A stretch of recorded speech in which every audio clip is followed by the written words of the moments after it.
Hi, everyone. Before the episode begins, I just want to remind you to follow me on Instagram and Facebook at Marlene the Plant Lady and YouTube, Everything Gardening with Marlene Simon.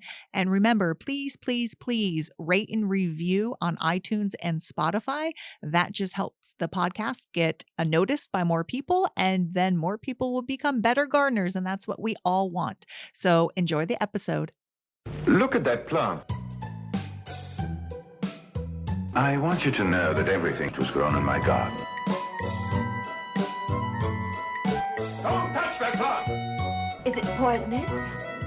She'll become part of the plant. Hi, everyone, and welcome to Flower Power Garden Hour. I'm your host, Marlene, and tonight we are going to talk about peppers. People love peppers, sweet peppers, hot peppers. A lot of times people have trouble growing peppers, a lot of issues, sunburn. Why aren't they producing? How do I get them to produce more? And, a big one is can I overwinter my peppers? And there's a lot more out there than just the peppers that you see, sold at nurseries. So with me is the owner of Sky High Scoville Pepper Farm, Chad Inman, and he is joining me to talk all about his beautiful, because they are beautiful, beautiful peppers, how he grows them. He has two growing sites and what he does with his peppers. So, Chad, thanks for joining me. Well, good evening. Thanks for having me. It's always a privilege and not a right to come and join someone like yourself to talk about vegetables and the things we love. You know what I mean? Yeah, but as you know, when people love their peppers, they love their peppers. Sure. Yeah. Pepper growers are sort of like this whole different, I grow peppers. This year I'm not growing really any hot peppers. A few years ago, I grew a ghost pepper. Then I proceeded to Okay. eat a ghost pepper. That didn't go over so well. Um, but I want to hear about, because I follow you on Instagram, and we'll give out all your social stuff in a bit, but they're absolutely beautiful peppers, all these Thank different you. colors, and the plants are beautiful too. So I just want to, see how you're growing them, what your techniques are, what your favorite peppers are, and what you do with them. So we were just Sure. we were just talking a little bit before we started recording that you have, quote, a day job that is sort of completely different than gardening. It's marketing, but that's got to be helpful for your pepper business. It did come in handy when I wasn't thinking about it. Exactly. Those are skills. But it sounds like you have two grow facilities. You're in Twain Harte right now, which you describe as between Yosemite and Tahoe. It's sort of the Correct. foothills of the Sierras. We're about 3,800 feet. That high. I didn't realize Twain Harte was that high. Okay. And you're getting the smoke from the Yosemite fire right now, you said. Correct. Yeah. But then you also grow in Martinez? Correct. Right at sea level, San Francisco Bay Area. Okay. And was that by choice, or did you used to live there and then you moved to Twain Harte, or? So, I met my wife online. I had like a 30-mile radius, and she was down in the Bay Area one time. We started talking. She's like, I looked one time. It said that she was 100 miles away. I was like, oh, she's in the mountains. She's on vacation. Nope, that's where she lives. Oh, But but I came and visited. I fell in love, and it gave me it's nice to be able to be like have the Bay Area culture, and then like 2 hours away, if you only have to drive it once a week back and forth, it's nice to be like, oh, I get to go to like my mountain hideaway with like skiing and fishing and the trees and everything else that goes along with it. yeah, I must say it's pretty nice. So Martinez is more the northeast San Francisco Bay. Um, Quite cool temperature. So we'll talk about that in a bit, how it relates to peppers. And then Twain Harte, like you said, is 3,500 feet, but in the summer it's dry. And I'm guessing has it hit 90 today? We are probably on our fifth or sixth day of over 90 degrees, and it says it's 90 degrees for the next 10 days. But Okay. this is the first stretch of the heat. Like we've probably only had like a couple 90 degrees over the last like month or so far this year. But like, yeah, today, like every day it's been cooking. So what you do is you go from the nice climate, you drive through heck where I live, Mhm. which is the central part. You pass right by where I live and you're like, who the heck would live in the flatlands of the Central Valley when it's like 100 degrees? And then you go up to your nice mountain place. Yeah, I mean, it's a very unique situation. It's got its pros and cons, Mhm. but Yeah. for at this point in my life, like I have my business down the bay, my wife lives up here, at least I'm spending like 4 to 5 days out of the week with my wife. Yeah. And then, like there's a couple days I'm down there working and, like my family's down there. So like it's a 2 hour drive each way each week, but like, it's worth it so far. Yeah, not bad. So how did you get into peppers? Did you have a gardening background? So Maybe. I was kind of slave labor to my mom growing up in her garden. We lived in Walnut Creek. She used to be in the home and garden at least twice a year. We had like a half-acre place that was all different sections. There's like a little redwood grove and like a rose garden and all these different things. That's like where she spent a bunch of our money was on this yard and this garden.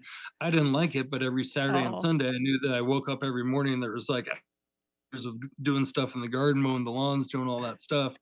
So like I didn't like it back then, but I was like conditioned from like a little kid that like this is what you go out and do in some of your spare time.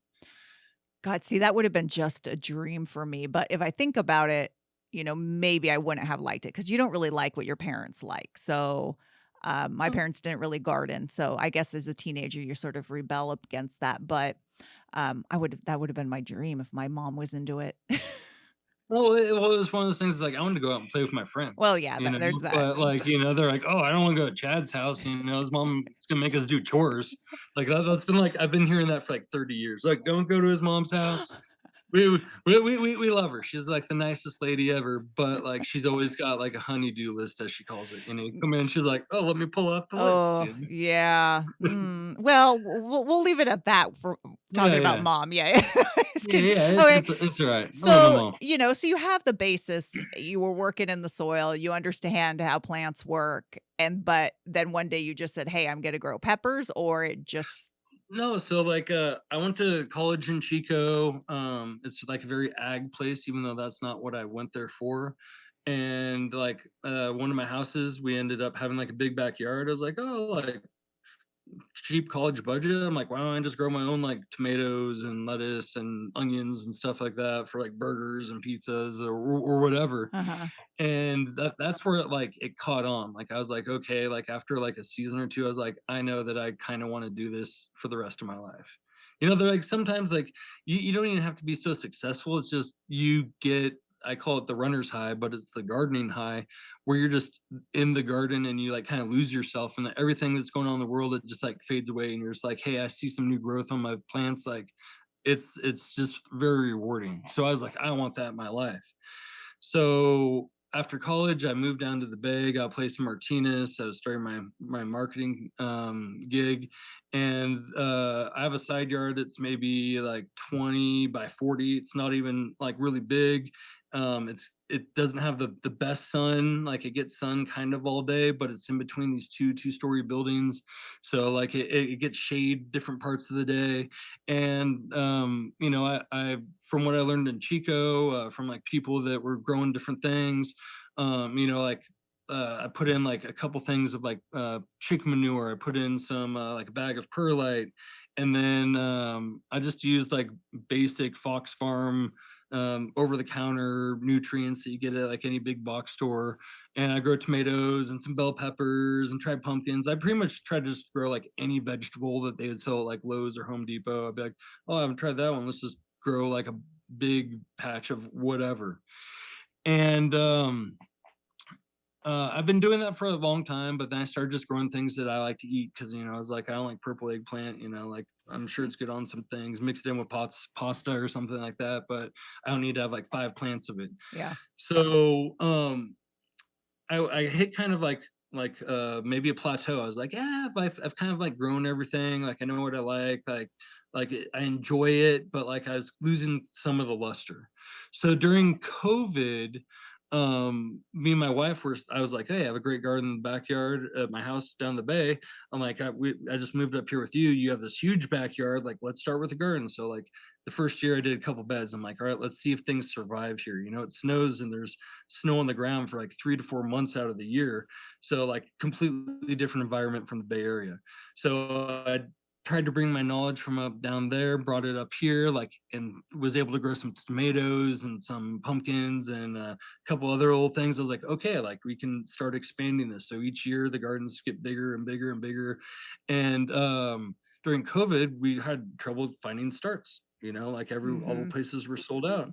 So this one nursery up here is like, hey, but I had a bunch of tomato seeds. I grew like, a couple trays. I had a couple hundred. I'm like, all right, I planted my like 20 tomato plants between the two houses.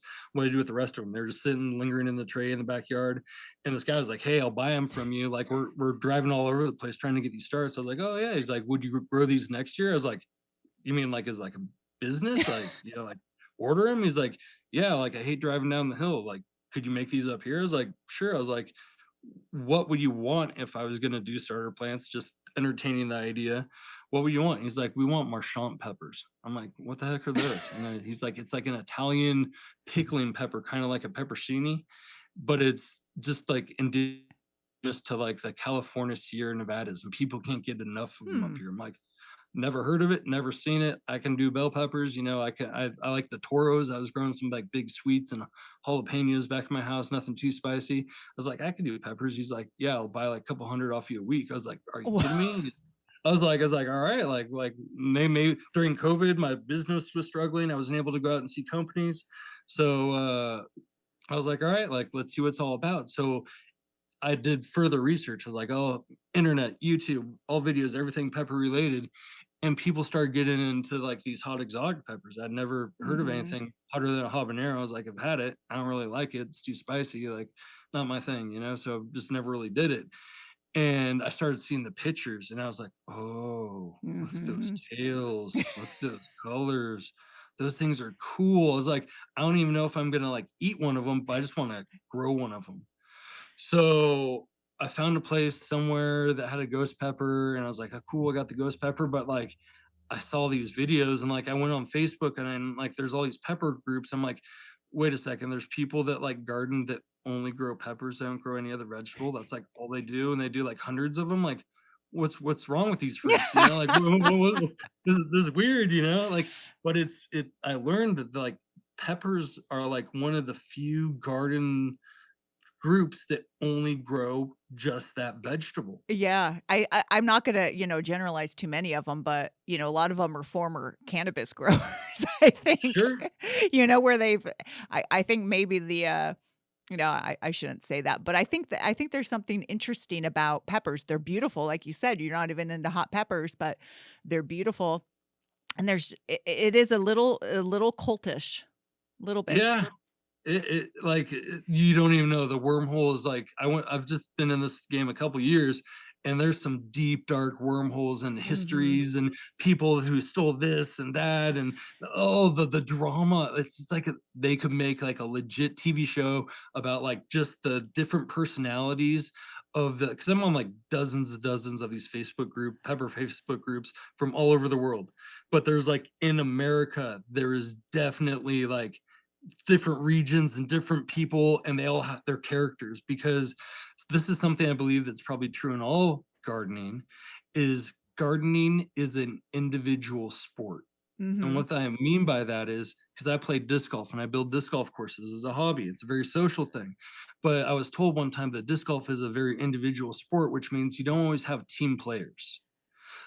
Gardening can be a solo thing where people aren't socializing. They're a certain personality, they don't get along with people, they didn't really get along on sports teams and work environments and stuff like that.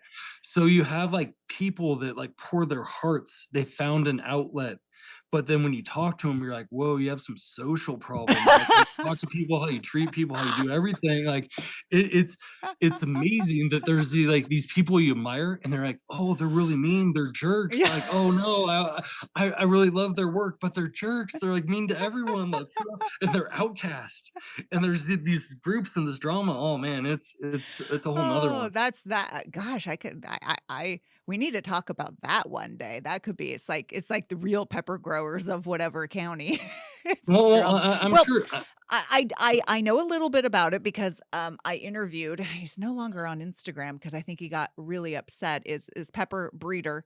back east, and next thing I know, someone was, taking his seeds and selling them as his own, and, I think when you go through Mhm. all that work, it becomes quite nasty when, you know, so yeah, I mean, there's spots and other, I'm sure like every hobby has that same thing, but Sure. I'm such a generalist when it comes to gardening, but I know, there's succulent growers, and I know people who are in that whole clique, and I just hear the drama. Really, I love drama. So I love hearing Sure, about sure, yeah, yeah. I don't like to be Yeah, in drama, but I love hearing about it. exactly. So um so y- so you started just growing, peppers because, well, 1, you started growing the peppers that they wanted up in, Correct. and Correct, then and I still do that to this day, and well, there's okay. still, like I I love the exotics, but it's hard to push some of the exotics on people because they're Yeah. like, "Oh, I would never, like, eat that or put that near my mouth in my entire life."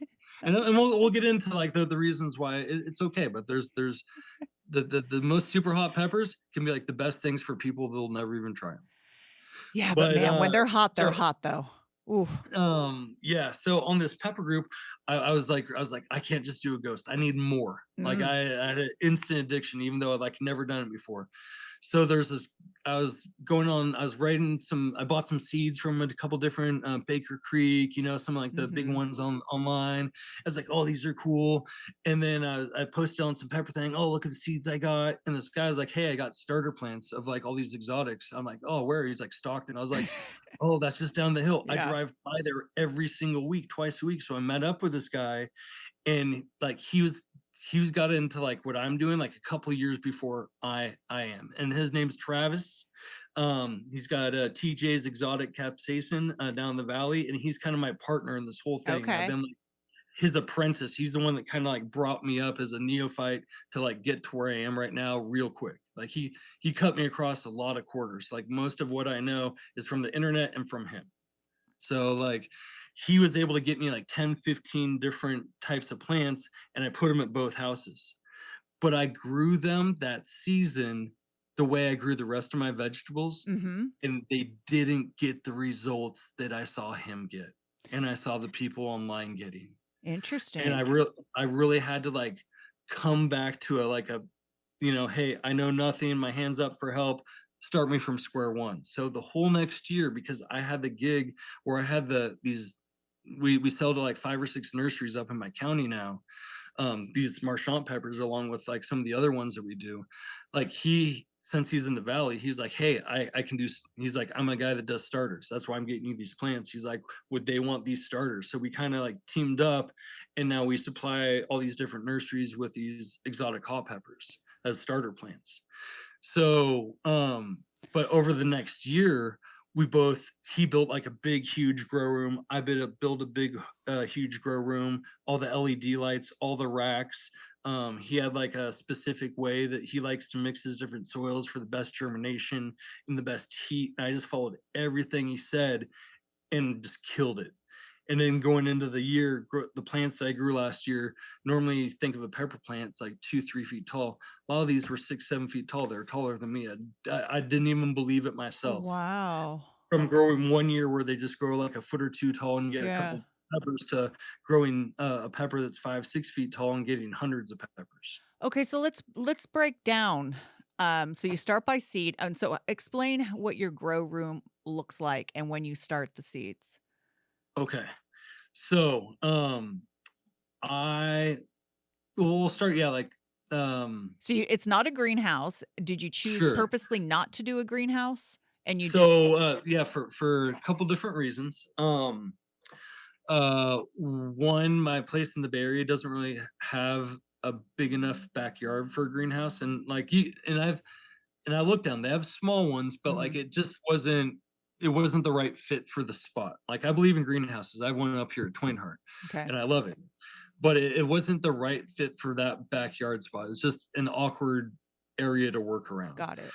So what I did is I went on the wonderful world of Amazon and supported all those evils. And you can buy really, really cheap greenhouses on Amazon for like 30, 40 bucks for one that's like the size of like a small like bedroom closet. But for like 60 or $70, you can buy like an 8 foot by 6 foot by 7 foot tall one, which I did. And I put that inside my garage in Twain Hart, and it already has shelves built into it. So all I did was buy a bunch of LED lights on there. And on each rack, on each row, I'd hang a light underneath it, like a Mhm. 50 watt, 40 watt LED light. I had the bright white ones, I Yeah. had the purple ones if they wanted to go into bloom or something like that. And uh I would, so for germination, you got the little 50 cell, 75 cell starter trays. You just cover it with like a dirt, and I know we're on time and budget here, so I don't know how much you want me to talk about. I'm happy. I don't have any secrets. Uh, I want people to be successful, well, because if they're successful, they come back. You I know? know you didn't just fill it with dirt. I need to know the So breakdown of your seed okay. starting mix. So we Oh, need all yeah, the yeah, yeah, info. yeah. I want you guys to all be successful, because then, maybe I meet some new friends. Um, so what I do is go down to like the local grow shop, not like your Home Depot, but like your actual cannabis Mhm. store. They always say Hydro or Yeah. whatever, but there's some key stuff there, because I used some of that stuff the first year. I was like, oh, it works. Everyone says it works well in their big plants. Didn't work that well. Not their grow, their bloom. Like, that's not necessarily, the cannabis is not pepper plant. A tomato plant is also not a pepper plant. And I've learned, Mhm. I've had to break down my humility and be like, okay, like it's not all just the same stuff. So at those stores, they have Fox Farm. It's one of the main brands that they have. They have a Happy Frog. They have an Ocean Floor, Ocean Forest, whatever it is.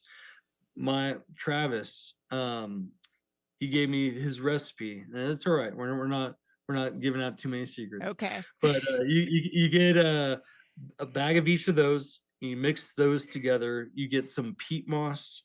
You get some vermiculite or perlite, anything to kind of fluff up the soil. Uh-huh. And then there's a brand called Down to Earth.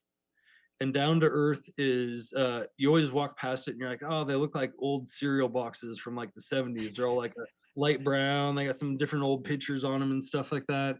And I was always like, no, why people even buy this? You got all these like liquid fertilizers where you can just like give the plants nutrients immediately. Like, who's using all this old stuff? It's probably for outdoor growers or something. But there's a couple nutrients in there that work really well, and everyone's got like their different mixes. I like to use one of their products. It's called BioLive. It creates beneficial bacteria, mycorrhiza. It's got all that stuff to help create like a living soil.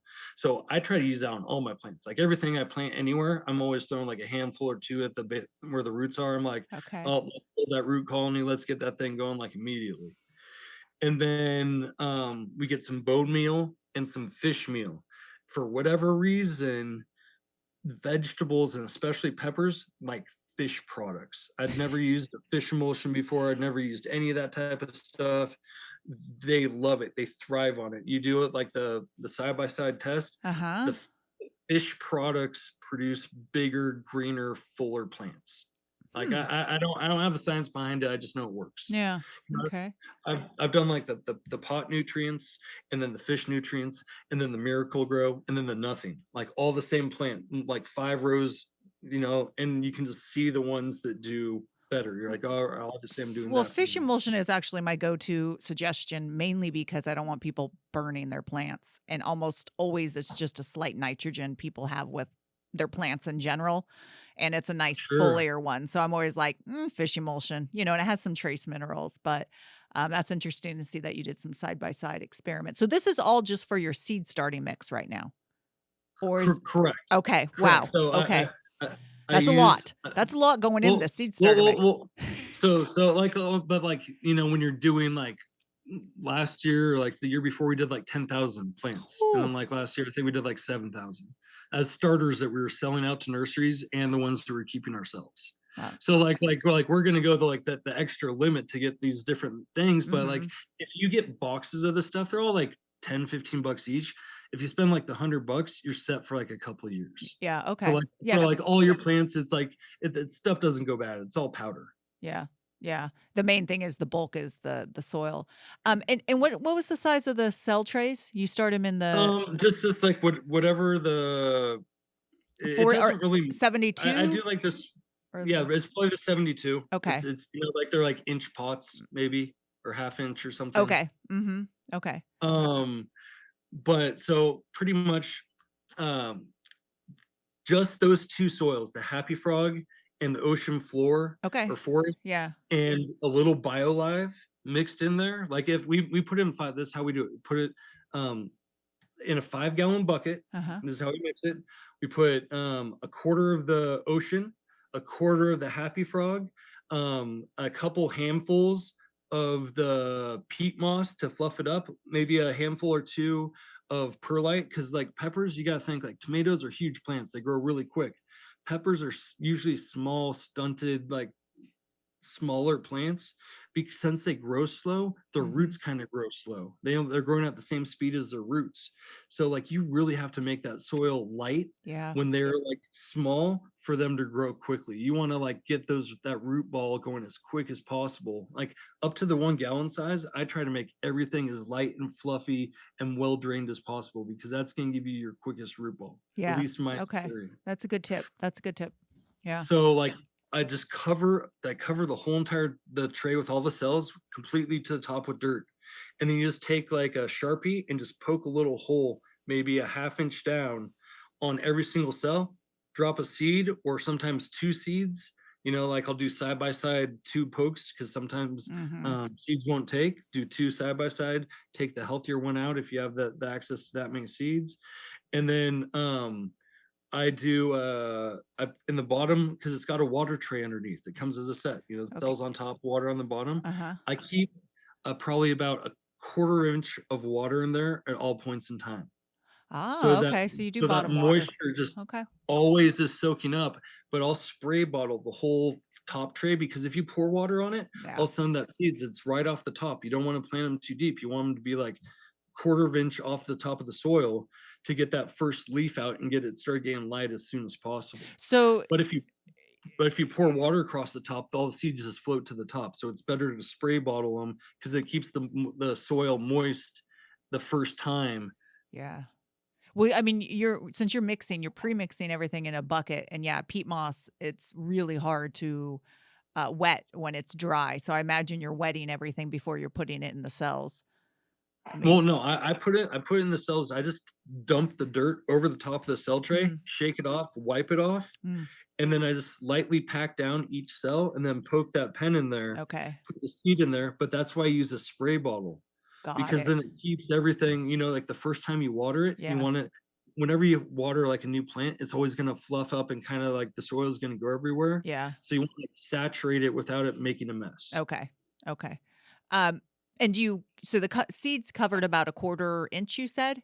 Correct. And so You want it pretty close to the top. okay, so you just cover it with the same soil mix. You're not covering it with like Correct. vermiculite or sand. Okay.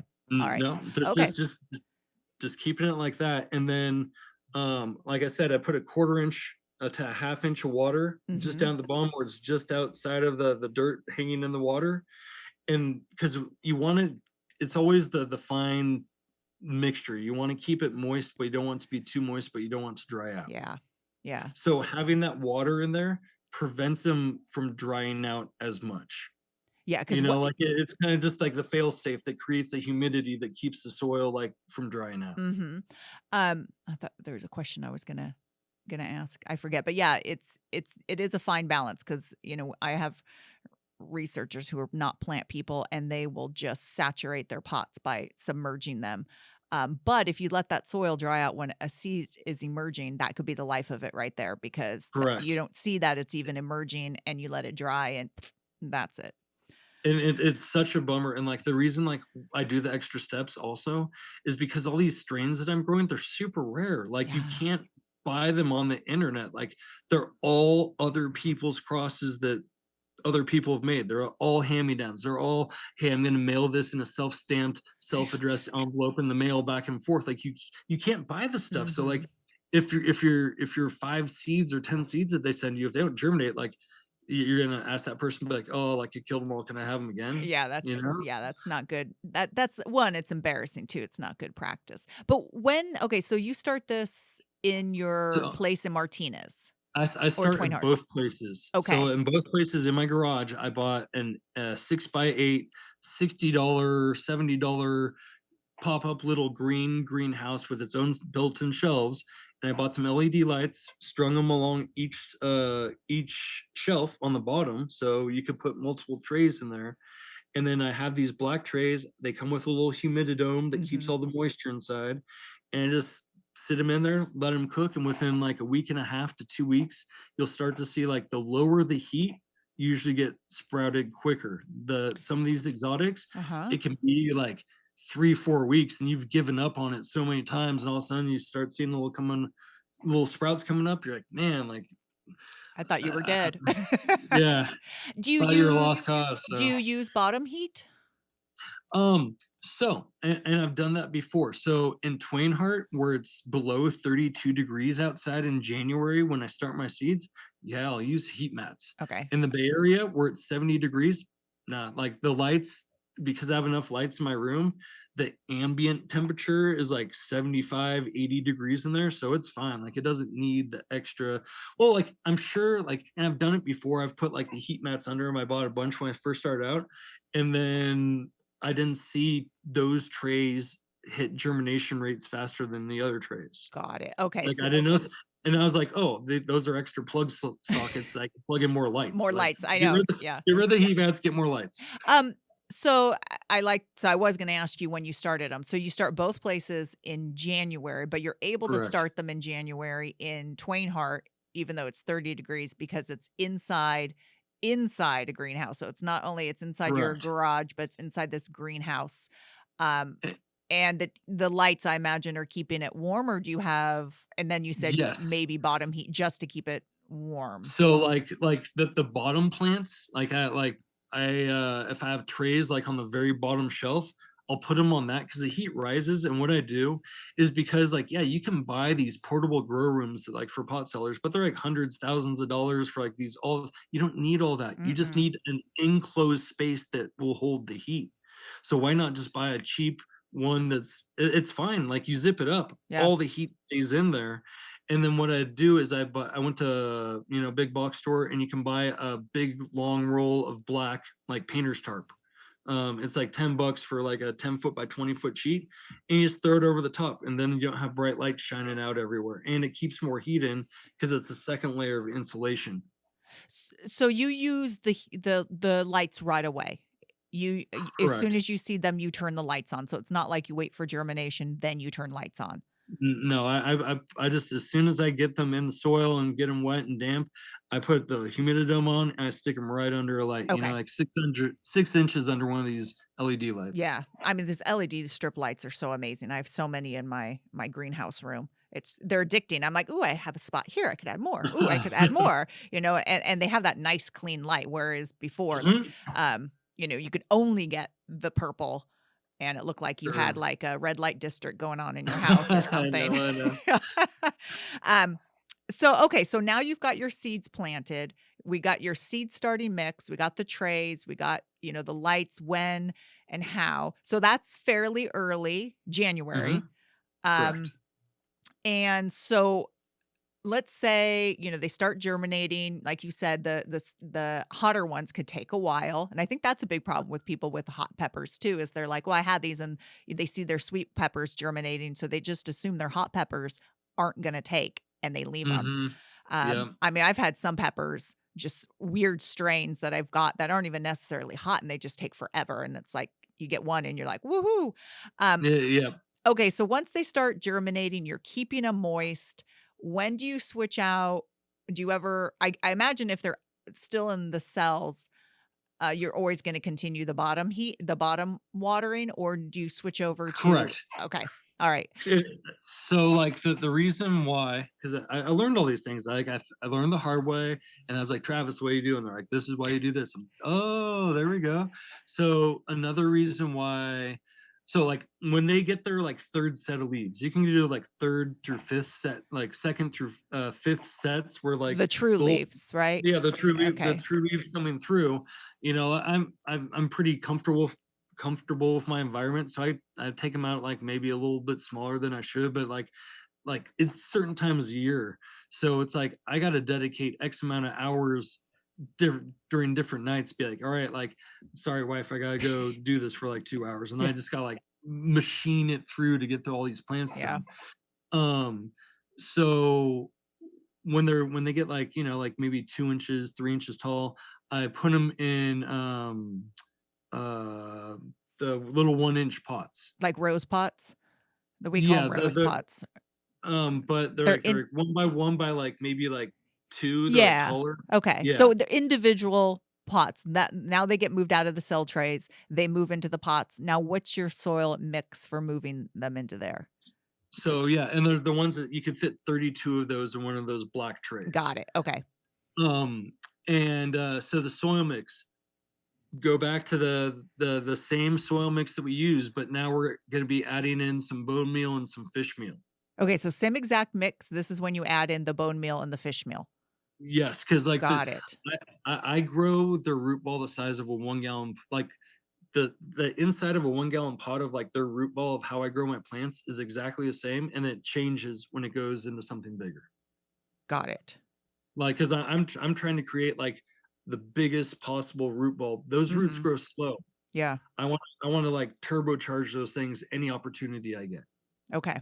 Okay. So I mean your mix you're using is very light and water holding. So I like that. So it is actually a balance of because a lot of times you move from like a seed starting mix, which is just very light, almost all peat moss with a little bit of perlite. And then you move it to possibly a completely different type of soil, but you're still Sure. keeping it in that really light, fluffy, um, good quality because Fox Farms is really good quality potting soil. Mhm. And then you're adding the fish emulsion and bone meal to just give it a little bit, getting those nutrients right there at the roots. Correct. And like once they start showing new growth in those trays, like maybe they're like an inch taller, like because once you put plants in a tray, like they're gonna be stunted for a little bit once you switch, especially from those little German with their first couple little roots into like Yeah. like that little rose pot. Yeah. So you give them a couple weeks and you give them light liquid fish emulsion, Okay. like like half strength, off and on watering. But like what I do is I do not top water. At least I try not to, unless one's like wilted. You gotta give it like immediate water, give it a little, stressed out. Mhm. But I only bottom water, and the reason why is because two things. One, it gets rid of a lot of your white flies and fungus gnats. If the top of the cubes, the top of all those little pots stay dry, the gnats don't go down into it. So that's number one. And number two is when you bottom water, it just keeps like, and you keep like a 1/4 inch of water in there, and let's just have it, like you take one of the pots out and you just keep filling it until you see it come up, like maybe like a 1/2 inch actually. And then you put that one back in there, it all soaks up from the bottom, and that causes the plant to want to shoot the roots down towards the bottom, towards that moisture, towards that water, so the roots grow quicker because they're trying to get down towards that water where it's feeling the most humidity. Okay, so you mentioned an interesting point that I caught that must take a little bit of timing is so my personal experience going back to like the research growers is they would bottom water, but their tops would be constantly wet. But I like what you said is you bottom water, but the water doesn't get all the way to the very, very, very top of the soil. Correct. So it keeps dry. And that, like you said, no fungal gnats are going to want to go in there. And you figured it out the exact amount of water because, I mean, that could be you obviously have to play So with it. yeah, so what you do is let it put like a 1/2 inch of water in there, put that last corner cell in that little pot, and then wait like 20 minutes, 30 minutes, maybe like a half day later or whatever. Like after like when you first put them in the pots, I give everything a soak. Anytime that I put anything in new soil, I soak it once so it has like one good Mhm. thorough, it's all on the same, Yeah. same level. But once I leave that 1/2 inch in there, I only want the bottom half to bottom 2/3 of when I pick up the pot to feel like there's any weight in it. Interesting. Hmm. They just keep the bottom part moist and let it soak up like halfway, like wick up, and those roots are always going to be crawling down as quick as they can towards that bottom, building that root ball. For because if you keep the water at the top, the roots are complacent. they're happy. They're getting their water. They're not having to stretch out to go find water. They have it right there. Interesting. Okay. All right. I could be on board with this. Do side by side next season. Yeah, Do yeah, yeah. one tray like this, you're gonna be like, "No way." Yeah, no, I mean, Like I that's said, I had to learn. yeah. I thought I knew it all, but I did not. Yeah, yeah. I mean, I water my African violets from the bottom just mainly because 'cause I'm lazy. I'm like, "Er, there you go." But, I let them go all the way to the top mainly because they're sort of, established plants. Sure. But yeah, I mean, I'm like, "Well, what about the roots?" I'm like, "Well, I mean, you probably don't have too many feeder roots up top if you keep the soil dry there, but you're trying to get a deeper root system where all the feeder Like, roots are gonna be down there, so then when you move them into a gallon, it's the same idea. exactly. Okay. So, alright. Okay. So, I'm gonna have to play with that. Yeah, just try, just do a variable side by side trade. Do it like even with your tomatoes. Do it with like any of Mhm. your vegetables. Like I did like all my vegetables that way this year, and I was like, all right, I wasn't ready for it. They grew bigger faster, and I wasn't ready for them because it was still Ah, cold outside. It got warm okay. outside. So let's jump on that. So you start them in January, they get about 2 inches, you're moving them into pots. Correct. How are those lights that you have bright enough to prevent them from stretching? Because Uh, they're still inside the so greenhouse at this point, correct? Yes, but, like, there's enough light in there that they stay pretty. Yeah, I mean, like, I have, like, a couple of those, like, Mars LED ones mixed in, like, in the center, because I was maxing it out. I was like, "Hey, this is a business," like, Mhm. don't cut, like, I'm going from, like, as a hobby grower, and if you just have, like, a couple of those LEDs, I could see, like, a little stretch, but, at the same time, I'm like, I'm trying to get the biggest plant as possible in the small stage in the quickest amount of time. 'Kay. So, like, again, like, I'm just feeding them a little extra. I don't think you have to go to, like, the metal halide or the HPS. I've actually had some of my overwinter peppers and other peppers in other people's rooms that have those, Yeah. and they don't like it as much as, the little LED lights. That's too much light. So it's, And they put a lot you more know heat, so you have to move them True, further away, true. and you really will. I mean, the cost of I mean, these LEDs are relatively cheap. I have a metal halide and, um, it increases the cost, and Oh, I don't yeah, use it anymore because of the LED strip lights. I'm like, "Oh, this works really well." it Um it yeah, like a replacement without, like, the heat problem. Yes, exactly. Just a little bit of heat. Like you said, enough to just give these plants a little bit of warmth so you don't need to do supplemental Mhm. heat, which I like. Okay, so now that they're in their individual pots, um, we got the water and got the soil. When do you move them outside? Okay, great question. Um, for You really shouldn't put them outside until nights are over 50 degrees. You can get away with 45 and 40, but you might stunt them. Okay. Like you want to give them a good, like I've done it because I put plants outside early every year, like the ones I'm trying to get the biggest, my biggest ones, and then sometimes the ones I put outside 3 weeks later outgrow those initial ones because it was too cold. Yeah. So Okay. it's patience is a virtue when it comes to gardening. It really is. Yeah. So, So you move them out, but you don't just move them right out. I mean, we're not even talking planting out. They're still in the pots. You're just hardening them out off to the correct. outside. And do you move them into a full sun location or Mm, do you no keep way. them you keep them up against the house? Yeah, so, like, these peppers, they're characters, I'll tell you that. Like, if you put them in full sun, alright, they're gonna wilt, they're gonna get sun scald, they're gonna get sun bleached, they're gonna everything and anything. It's just like, no, just don't do it. What I tell people is, like, peppers like morning sun, afternoon shade. Mhm. So, like, if you can start it where they're just getting some sun from like 6 to like 9 in the morning, or if you're getting sun that's after that, it's too strong, let them get like a couple days of just like supplemental sun where it's like bouncing off something, they're getting like secondhand sun, whatever that's called, and just let them get used to like the temperature and the environment and being outside at nighttime before you like give them like any type of sun. And then you can kind of creep them into the sun, like every couple days. You can give them like another like hour or two. Sometimes if it gets hot, you want to pull them back. But like, like I have some like next level type things that like I don't necessarily recommend for like every hobbyist gardener. But if you're serious and passionate, you want to have like the best of the best.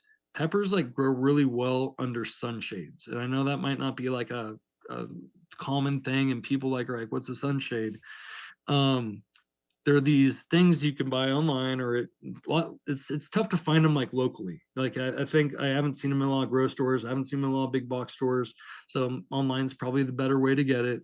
But you can buy these sheets that are like recycled black plastic, and it's Mhm. like a thin mesh. If you go to those big box stores and you're out in the nursery, you look up, they have a sunshade. It's like filtered light coming through. And because peppers love warmth and they love heat and they love sun, but anything over like 90, 95 degree heat, that sun is like too bright and too hot. They start going into recession, like, hey, I'm going to drop flowers. I'm going to start like leaf curling. I'm going to do these things to try to go into survival mode.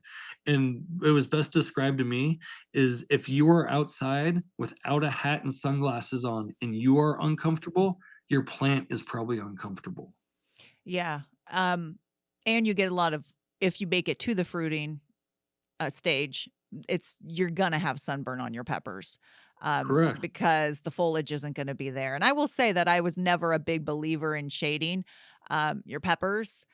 But this year I didn't go as far as actually shading it, but my vegetable garden's surrounded by a walnut orchard, and Mhm. some of them are getting afternoon shade, and they're much happier. It like I said, like, I'm used to tomatoes, full Yeah. sun, full Mhm. water, full Yeah. nutrients, pump them, pump them, pump them. You can't do it, like, it's just a different thing. You just gotta be like you just gotta respect, like, it's a different set of rules. You're like, "Alright, like, I'm driving in a different country. I gotta drive on the other side of the road." Like, I'm still driving, I still know what to do, but, like, there's just things you don't do with them. They're like, Yeah. And my "Mm." theory is that the more of the purple leafed types probably take less sun, um, or adapted to less sun. I mean, you think it might be the other way. Okay, they have less chlorophyll, more anthocyanins. They're gonna be able to, but I don't know. It's interesting. But yeah, I'm definitely next year. I mean, that's the fun thing about I'm already thinking about next year's garden. What can I do? Sure, Okay, sure, so yeah. once you've hardened them off, you've given them a little bit. Now you don't put yours in the ground, correct? These are all I they're grown all in I pots? do I do both. Okay. So, like, in my Martinez location, I have a plot of ground that is 15 feet by, like, 20 feet, and that's when I first moved out of college, like, 2006, I'd always dump, like, people's rose dirt, their cannabis dirt, their whatever. People just be like, "I'm getting rid of it." I'm like, "Oh, I'll bring it to my house, dump it in, I'll rototill it in once a year," you know? And it's become, like, this, like, really nice piece of, soil. So I always grow in there every year, but then I was like, "Alright," like, I have a 15-foot by 40-foot patio with like a table and chairs on it. Nope, that's gone, like all pots now. What So yeah, go ahead. Oh, I was just gonna say break down, so your soil, I imagine if it's Martinez, you probably started with a sandier, pretty good draining soil, I'm It was guessing. pretty actually like we're up on the hill. Oh, Like okay. I'm like way up, like above. So it's like a hard clay. Okay. It's stuff that like yeah, you can amend it. And like Uh-huh. I did, but like I took the first like top foot out of it and just like put it other places and then like have people dump off soil at the end of the season. I'm like, hey, just everyone just like come dump off your Okay. dirt in my hole. And then the next year I rototilled that in, and that's probably like a foot and a half down because like when you look at it, like how deep do vegetable roots really grow? Are they really getting more than like a foot and a half, 2 feet? Mhm. Some, not most. It's Yeah. usually that layer. So like just amend, like a foot past what they normally do, and then just work that top layer, like add stuff to it each year, or like amend it, or put some organic compost in it, and you just got like a sweet bed. Okay. If you treat it right, it'll treat you right. So you do in-ground beds, so that's good to know, and yes, it's a slow process of amending your Mhm. soil, it's not gonna change overnight, but so you use the same now let's It go back to your pots. The What's pots, what yes. what size and Okay, so same soil? yes, so I put I do more of like when at my level, what I do is I go to like a local masonry place, if that's the right word, that has like all the rocks and dirt and Mm-hmm. compost and all the stuff. And I buy a yard of their premium soil and a yard of their premium compost. Okay. And then I get that delivered into my driveway. And then I switch up my mix. I do half ocean and half those two mixed together. So like a third of their like a quarter of their compost, a quarter of their premium soil, and then half of this ocean. And maybe that's taking a little bit of the cheap way out, but like if you've ever compared what a yard or like a full pallet cost of like, bulk soil versus by the bag, like, Yeah. and like it's okay because remember I'm saying like when I look at these peppers and I pull them up, they're only the size of maybe like a 2-gallon pot inside the ground or inside my other bigger pots. So what I'm using this for is I'm putting like the bottom like um 2 or 3 inches of just this mix of like kind of like this mix of the Fox Farm with the two other big bulk soils, because only like very little of the root ball is ever going to touch that. It's more of just something to hold moisture, maybe keep on feeding it a little bit later on, because really you're always just trying to take care of that like 1 gallon size root ball. I feel like I'm always just trying to like, I don't care about the dirt around it. I just want to feed that root ball because that's where most of the plant's coming out and that's where most of the uptake's coming from. Interesting. Okay. Okay. So like I use like the rest as the filler dirt. So like Uh-huh. I put like my 1 gallon of good dirt, or like, oh, so I'll fill up the bottom the pot. Like they say they're 5 gallon pots, but I think they're more like 3 gallon pots because a 5 gallon, true 5 gallons a chlorine bucket with the metal handle. Yeah. You know what I mean? Like Mm-hmm. those ones. Mm-hmm. But there's like the grow shops have their 5 gallon, which is like the same width, but it's just a little bit shorter and stubbier. Okay. It's like a little bit wider around the bottom, Yes. Yes. but like ideally, I just had access to like a couple hundred of those, so that's what I use. Oh, Like that's pretty if nice. if I was gonna do it like grate wise, I'd like to do like 7 gallon to 10 gallons. I think that that's the perfect size for these kind of more exotics because they get big, they get huge and bushy. Like you when at the end of the year, if you pull your root ball up and you can see it's touching the sides all the way around and starting to get like tangled up, you're like, obviously that wasn't big enough. Yeah. Mm-hmm. Yeah, and you So, don't but yeah, okay. and if you go to a lot of nurseries, you can just be like, "Hey, do you have any 5 gallon pots lying around?" And they have tons of them from like their trees and all the stuff. They have piles of 1 gallons and 5 gallon pots. You should never have to buy any of them. Yeah, then do you Yeah, clean for them? You gotta free clean tip. them too, right? Yeah, you gotta clean. It didn't say you didn't got work. I'm just saying, like, like people are like, oh, like I don't have the money to spend on like 35 gallon pots. That's like $100 just for pots. Or you could Yeah. go to your nursery and get them for free. Yeah. Yeah, you soap them down, scrub them out, or whatever. But then, like, does it need to be pretty, or does question you have to ask yourself? Some people like them to be pretty and all matching. I Not me, know, not no, me. that's how There's my plenty. greenhouse is. Like the greenhouse, the ones I need, I'm taking the pictures of. Yeah, those are the matching ones for Yeah. sure. So these pots all go in under your, the Sunshade, sunshade, and do you know correct. percentage of what shade? Is it like 20, Um, 30%? I have a 40 and a 70, Ooh, and I run the 70 up in Twainhart where it's a lot more. There's a lot more heat, a lot more yeah. sun, Okay. and then I run the 40 down to Martinez because like if you look at the Weather Channel or your app on the phone, where I live, it's been like 90 degrees for the last 5 days, and it's gonna be 90 degrees for next 10 days. You look at Martinez, it's like 70 to 80 degrees every day. It's perfect. Like Yeah. it doesn't need the sunshade to like keep out the heat. And I really could anything like under like now that my plants are like 3, 4 feet tall, like I could take the sunshade off and they'd be fine. I wouldn't put it back on until it started getting the high 80s, early 90s. Because Okay. like right now, like am I losing sun at 70 degrees, giving them the filtered sun, like so Yeah. it's you got choices, that's always the flip of the coin. Yeah. Okay. So, and so when do you fertilize? How So often?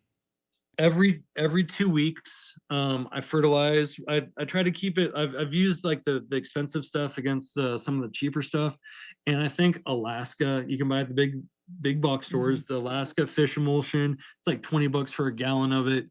I use that like at the beginning, I'd use it like every other week, like in May when it was like warm enough to bring plants outside.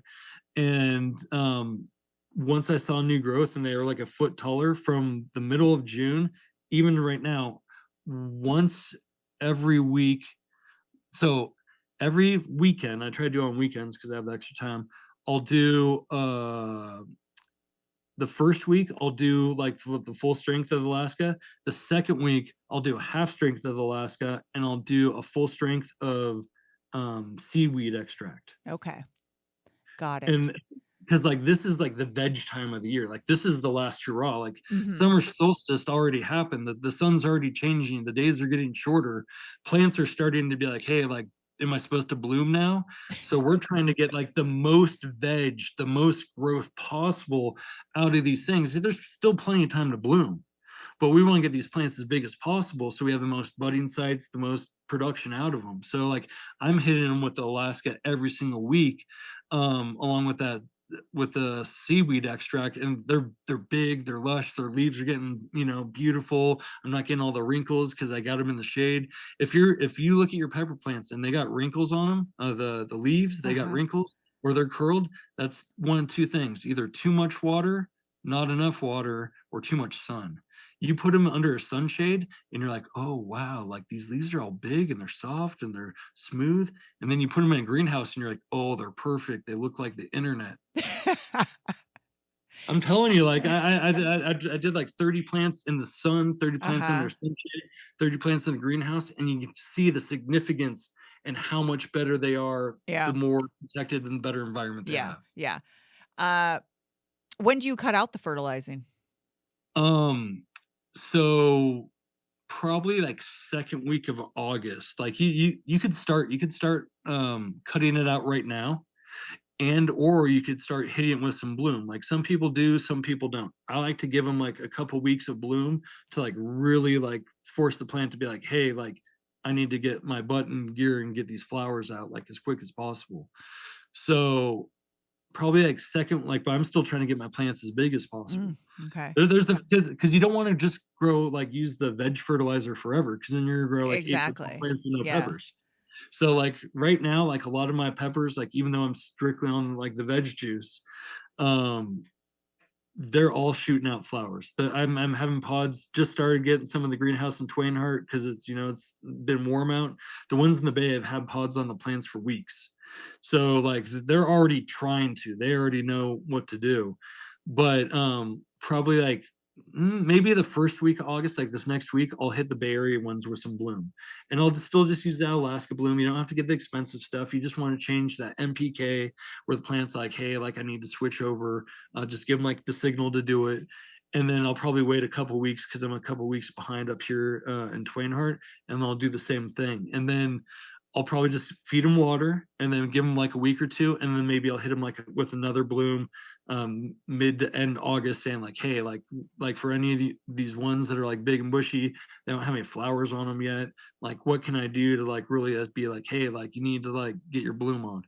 Got it. Okay. I mean, you've been breaking this down step by step. So if people have any questions, man, you're like, this is what you do.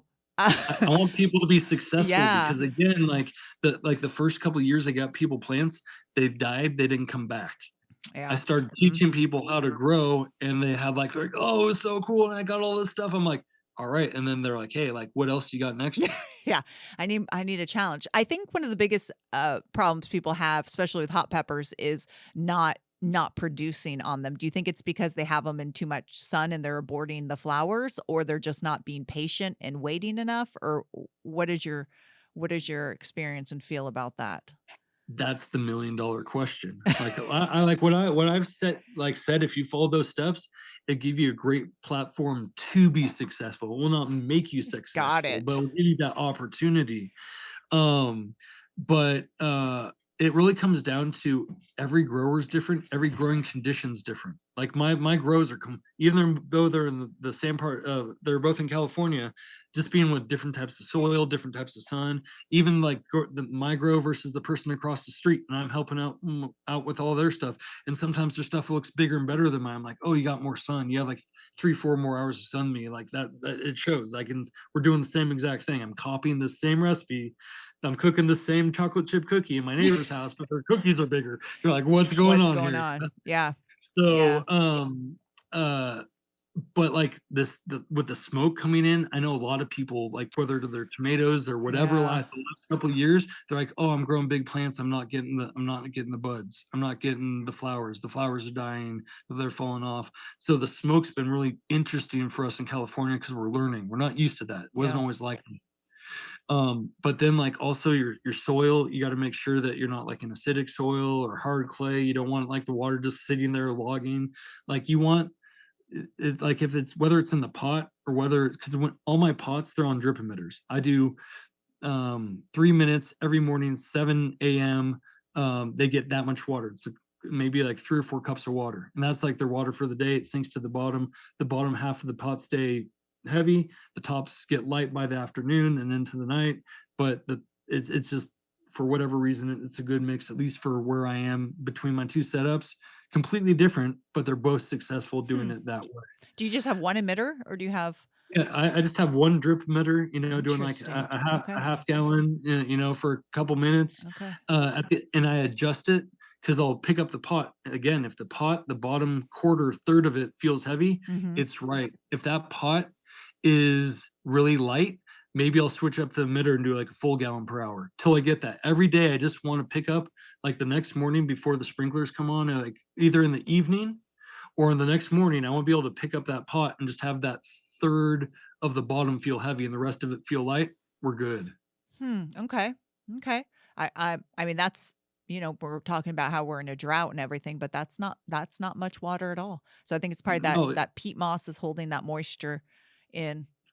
sure. Yeah, like if Yeah. I go, because I hand fertilize on the weekends, I fill up the flower pot, I mix in a couple capfuls of the different fertilizers, and I hand water. You know how much that's like I have, because like at my greenhouse, as a big reservoir, because I'm watering, a couple hundred plants at each house. I just buy a $10 trash can from a big box store, fill up full of water. It's 32 gallons. I just mix that as my big thing, and I just stick the flower pot in there and just Yeah. go around and keep on going back and back and back. But that takes like, like an hour. I'm going through like Yeah. multiple 30-gallon Oh, I garbage know. cans of Yeah. water, but somehow I can water all the plants just sufficiently for under 5 minutes in the morning. Yeah. It's that Yeah. crazy concept. Like, does drip Exactly. really save that much? Yeah, it Yeah, it saves that does. much. Yeah, it does. Um, I wanna talk about some of your varieties that you're growing Okay. and, what you do with them, as far as, um so how many varieties are you growing this year? Do you know? 100 plus. I haven't like gone through because I'm still like technically selling some of my plants. Got it. So like I haven't like, I'm like, and there's certain people I want to have different things. I want this Mhm. one to have this, I want this guy to have the sweet hot. I want this lady to have the pretty ornamental. So, like, Mhm. but I think I'm doing like close to like 150 plants at each location, and I don't have more than two of any strain except for like maybe 10. I have maybe 10 plants. Those are like my powerhouses from the last couple of years. They're the biggest producers. They have the best shapes. They have the best taste. They're the most marketable. So like I have like my commercial section where I'm like, these are the ones that are going to make most of the money because I'm going to be selling boxes of them. Got it. And what are some of your favorite varieties? What are those? Oh, I mean, like, you can't say that to me. I'm like growing like hundreds of varieties, but those ones that the top 10 that I'm growing like a lot Uh-huh. of. Uh-huh. One is like some I do some introductory hot peppers. One's Okay. called Count Dracula. It's Oh, like a little hotter than a jalapeno, not quite a serrano. The plant is completely black. It grows to nice. 2 to 3 feet tall. Its peppers are completely black, and when they get ripe, they go from purple to like blood red. So it's like an ornamental plant. You have this like 3 foot tall black plant with black things that are like red, they look like little jalapenos. They're maybe like quarter the size of a jalapeno, so it's not like a huge commitment if you're gonna try it. But like I think that's a good entry where people are like, ooh, I grew something different than anything I've ever have, and I can actually eat it when I walk by it. Nice. I that just reminded me to ask another question. I have a feeling I know that the answer is probably gonna be, the same answer for why am I not getting great fruit set is why does it take so long for, peppers to turn color? Yeah, the right so like a pepper you can eat as soon as it pops out Mhm. and you see like a little bit of flesh, you can technically eat that. Like it might not be ripe, it might not have like the best flavor, Mhm. but you can eat that. Ideally, for a couple different reasons why you want to let your peppers go ripe. For like marchands, like that pepper that everyone pickles up here, people get them like right when they go from like their regular green color and they start turning yellow, they pick them immediately. Because if you leave them on too long, they get hot. They get really, really spicy. They Okay. want it to be like a little bit spicier version of like a peppercini. That's like their thing, you know? But for but those seeds, if you were to take seeds out of that, they wouldn't be fertile. So like as like a exotic pepper grower, I want to let all my peppers get overripe because if I'm going to harvest the seeds out of them, I want to give them the best chance of those being able to germinate the next year. If you pull them before that pepper changes or why it's like mid change, you got a 50-50 chance of those seeds are going to be good or not, Got viable. it. Yeah, so if you're harvesting seed, the fruit better be ripe, else you're not gonna have it. Yeah. True, but then it plays into the game of how hot and when you're looking at the spice factor Mhm. and the Scoville, how hot are you looking like if you're gonna eat this thing? Like, you know what you're gonna eat it, you know what your tolerance is, like or what you're gonna be using it for. So like you gotta figure out like, do I want it like when it's got the most flavor or when the flavor disappears and it just starts turning to heat? Yeah. The longer you leave things on there, the hotter they're gonna get. I mean, I'll say it, I'll say it multiple times. I think anything like over a habanero or some of the sugar rush varieties, they all start all the super hots, all the really hots, they all taste the same. They all taste like a bar soap. It's like a very like floral, earthy. It's not like a great taste. It's just heat. Like beyond like some of those like middle heat ones, it's like you're not just eating it because it tastes good. You're using it for a different factor. That's when you start like dehydrating them or fermenting them, and you're using this to like you like create a sauce that tastes good, and then you bring some of that heat in to like spice it up. You're not bringing that heat in because it tastes good. Yeah. No, I So agree. you Really hot pepper just doesn't that's all you're tasting is the heat.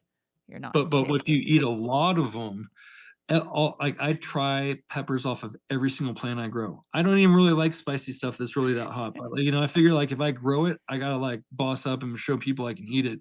If you can't eat it, it's gonna be hard to sell, you know what I mean? Yeah. So but I don't eat, like, full peppers. I'll, like, cut off little slices, like, little tiny pieces and be like, "Oh, you see my face? It's sweaty and it's hot." I it's like whiskey. You don't have to drink a full, like, keg cup of whiskey to tell you people how it is. You can take like What? a little sip What? No, it. I'm just kidding. No, no, you can put like the ice cube in the cup and you Yeah. sip it. And you're like, hey, like let me describe my Mhm. experience. Because if you just take it all at once, it's like you never got to taste it. You just went from one to a million real quick, and it's like, all right, like I'm good, and then I'm hot. You want to tell people like, oh, this is where it burns. This is what it tastes. This is the sweetness I'm getting.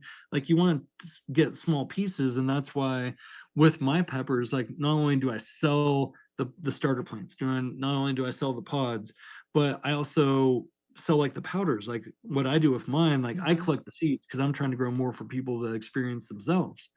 But like I make different products because people are like, oh, like what can you use this ridiculous thing for? It's an internet challenge, like you can't just eat it. I'm like, correct, but I can make hot sauce with a Carolina Reaper, like the world record. I mean, I grow ones that are way hotter than Carolina Reaper because there's all these new breeders and stuff. There are. You can't keep up with the Scoville charts these days.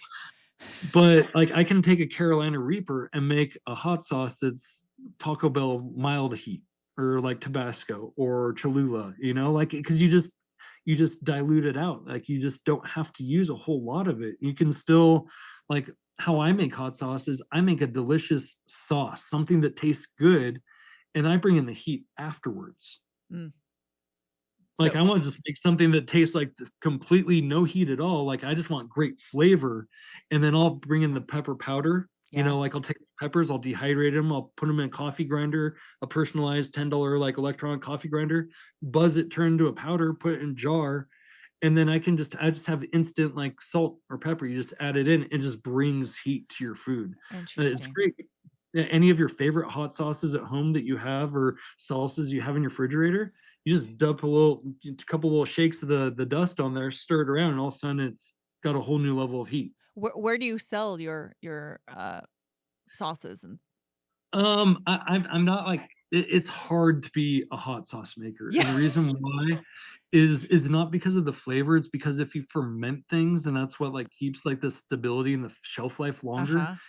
you change the pH. So it has to be tested. Like you can't sell it in stores. You can sell it like online to your friends, to your Okay. family. You Got it. can't sell it because it's health regulations. It's Yeah. people getting sick and stuff whenever you ferment stuff. Yeah. So like then you have to be making kitchens and Yeah, all yeah, the stuff yeah. like All the you regulations come in.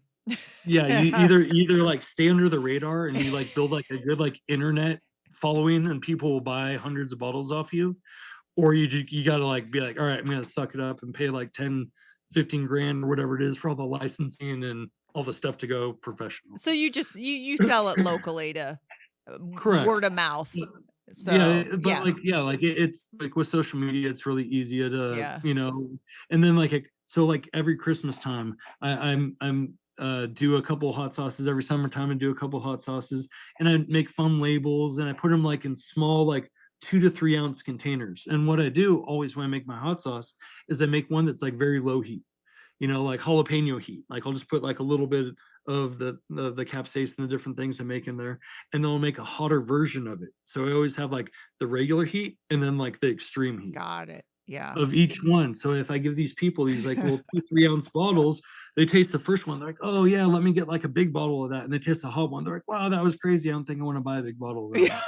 Yeah. So some people do. Some people are all Yeah, some about people it. are Like crazy. Oof. it's the new. Then that's the thing. Like if people didn't want that crazy heat, then I wouldn't.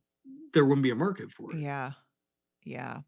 So One last thing I wanna cover before I let you go and give out where people could see all your beautiful sure. peppers, 'cause, overwintering peppers.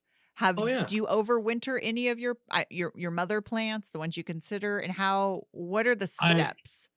I have successfully done it for the second year in a row. I never tried it before, Okay. but when I got in the super hot, it's like I was like, oh, like what if you like all your fruits go bad and the seeds you lose them or whatever. Sorry, It's dogs. okay. Hey, It's fine. We go. like animals. Yeah, they were so good until the last minute. Um, so but like I learned that peppers are perennials. They'll last for a Mhm. decade if you take care of them. I was like, 10 years? Like, yeah.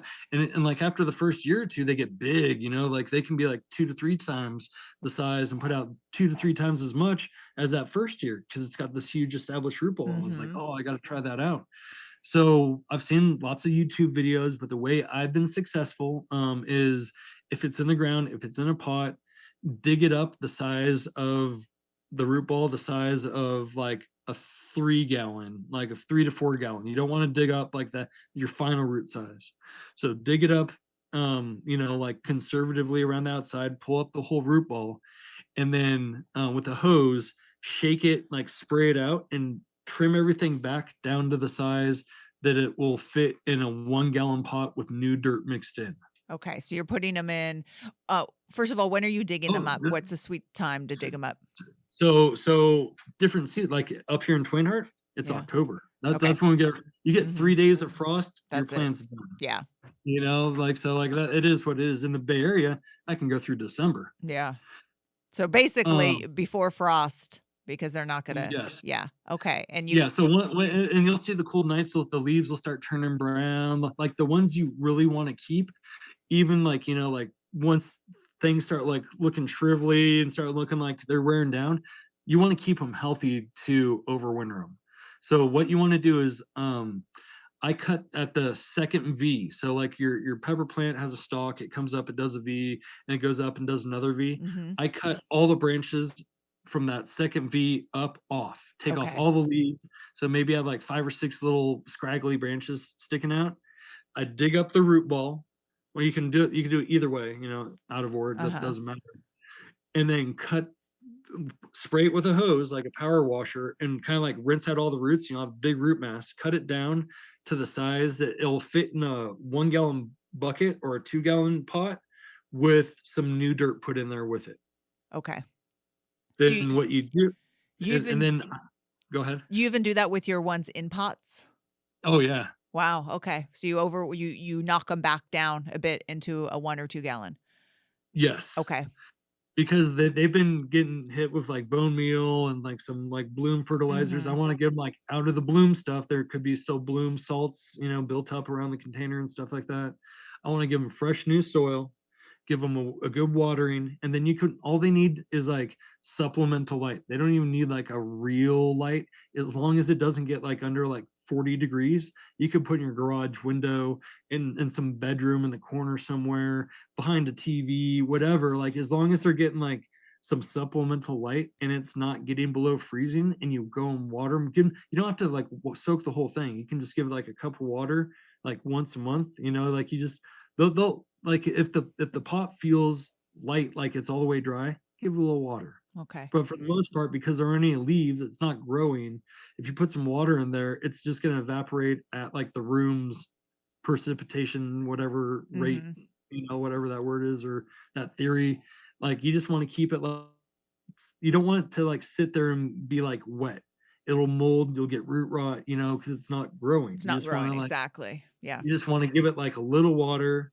The first time, soak it, then, like, wait for it to almost, like, completely dry out, and then start giving it, like, a little water every couple weeks, forget about it for a week, give it a little water, and then in the spring, when it starts getting warm, you can start hitting with that fish emulsion or any other type of, like, really, like, high on the NPK for the vegetative Mhm. nutrients, and just put it in your room with all the others, all the other sprouts, the germinations.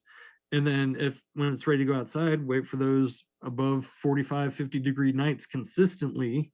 If it's gonna get frosty, bring your plant back in your garage for the night or whatever. And then yeah, put in like a big pot. No, none of these like little 3, 5 gallon pots. Put in one of the 7, 10 gallon pots.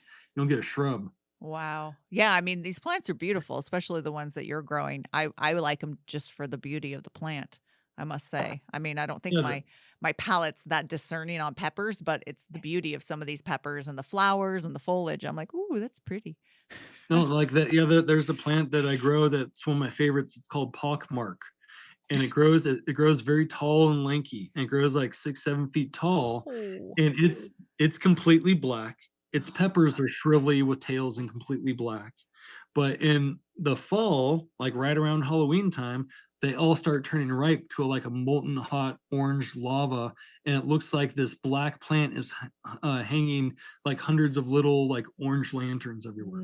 So like Nice. you could grow a decoration. You don't even have to like eat the peppers. You're like, I could grow this plant every year, and around Halloween time, I got like killer plants that look like they're like these were grown for a holiday. Like what? How fun. I'm gonna have to try those. Where do you so just real quick, most of your seeds you just source from people that you find online and you just sort of do this whole trade or Or I buy boxes of labeled peppers from people from all over the world, where wow. they'll give you like a list of what it is, and then you got to like cut the pepper over and take the seeds, dry the seeds, try germinate them next year, try grow them out, see if they look like what you pulled them out of.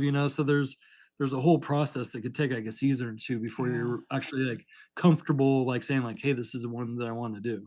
Are you on any forums or are there any, Um, groups that uh, you're uh, in? well, all the pepper pages, like there's pepper lovers, pepper freaks, phenos and crosses, like peppers for beginners. You just go on Facebook or Instagram, you type in Okay. peppers. There's just groups and they got like 20, 30,000 people on these things. Jeez. And like a couple years ago, they had like 300, 400, 5, like 1,000. Now they're like 5, 6 times that. So like these things have exploded over the last couple of years. It's amazing how many, and most of these things are like these exotic hot peppers. A lot of people Mhm. like don't grow them to eat. They grow them because it's like a beautiful plant where you get these crazy, like alien looking weird, Yeah. shapes. And, Yeah. it's I don't Like the know. one I don't called know. penis pepper. I almost grew it just because it was called penis pepper. Yeah, the Peter pepper, but this penis pepper, but yeah, like Penis it, pepper. it's not like a super hot one, but it has that shape. But now they Yeah. have them in chocolate color and Oh, peach color and purple and red. Because like everyone starts growing these out, and you yeah. start getting off phenos, and all Uh-huh. different colors start coming out. Oh, So how fun. Where can people find you? I know you're on Instagram. It's, what's your handle for Instagram?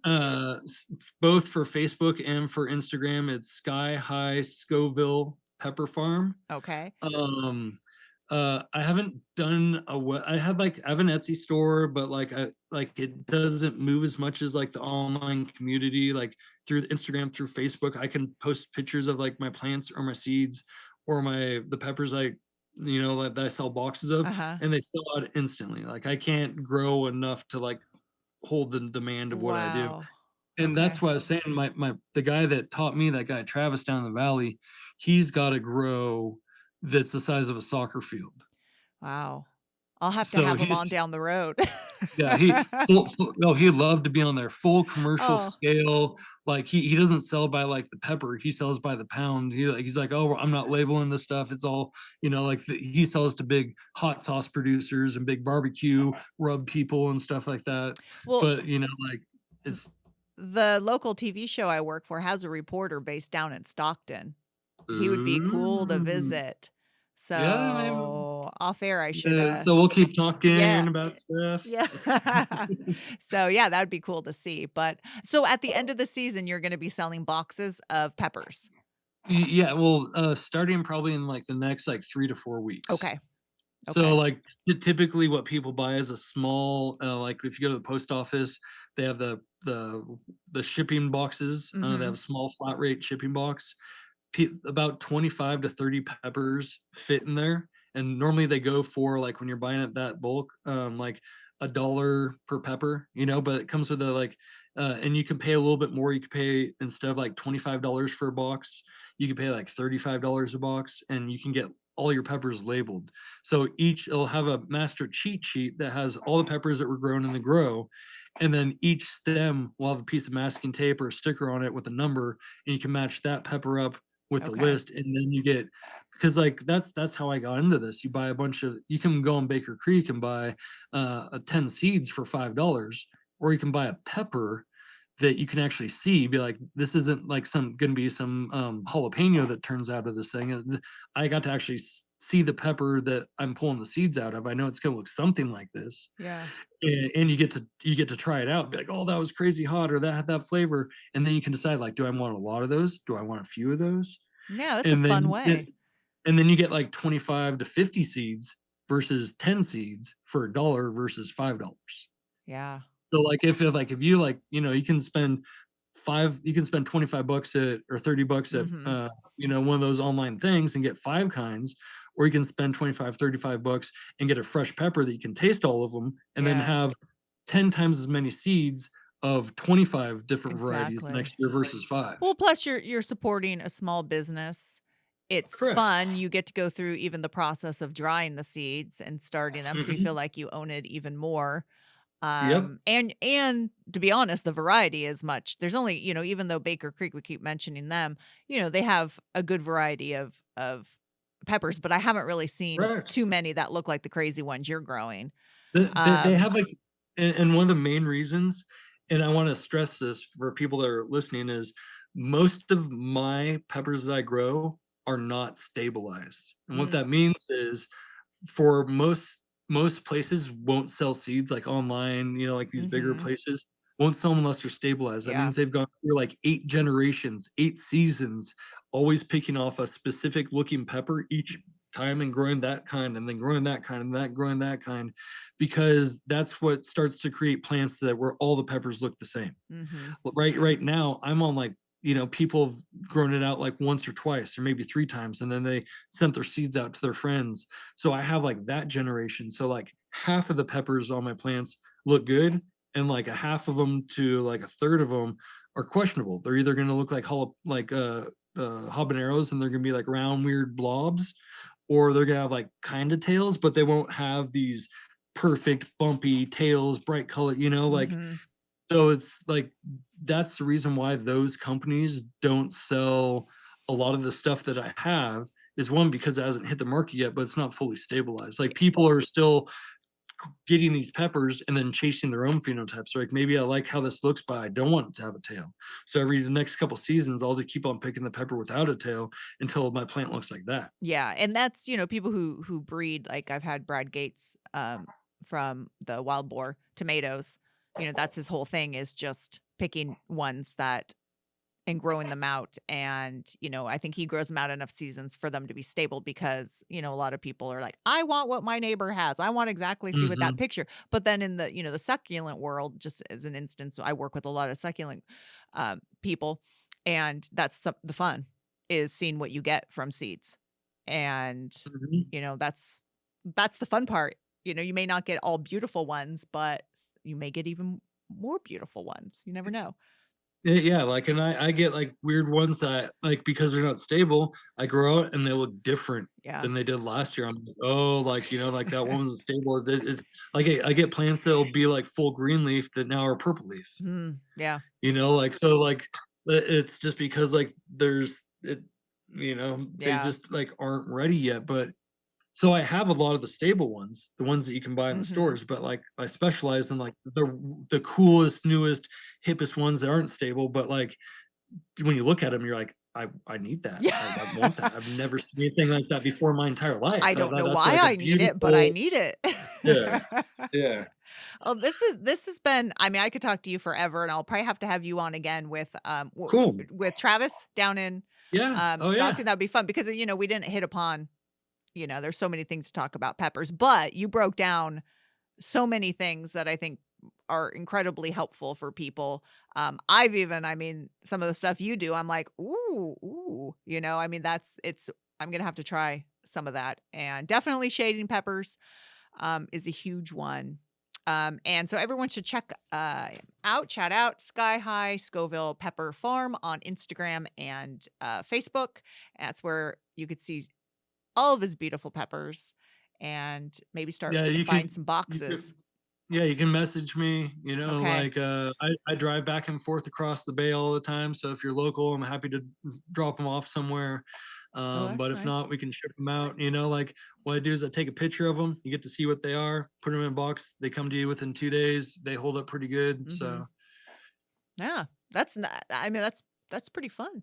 And you're gonna have a baby soon. So, yes, yes. yes, so Are you gonna name the it'll be baby it'll be a Pepper? busy fall. Can you name the baby Pepper? Won't that just be Ooh, terrific? oh, yeah, that'd be a interesting line with me and my wife, but Okay. All right, we won't I'm go there. We surprised we won't. didn't think about that. Oh, I'm surprised we didn't think about that. That I would I love the name Pepper. I'm well, and you would think that would've been obvious because the dog that ran away earlier that I was chasing that I was telling you about, Uh-huh. um, her name's Hazy because I grow hops and I make beer, I'm like, Oh, "Oh, okay. you like the IPA?" So, naturally, I thought Pepper, cute little girl name. Yeah, yeah, yeah. Something to think about. All right. Yeah, yeah. Alright. All right, everyone. Until next time, happy gardening.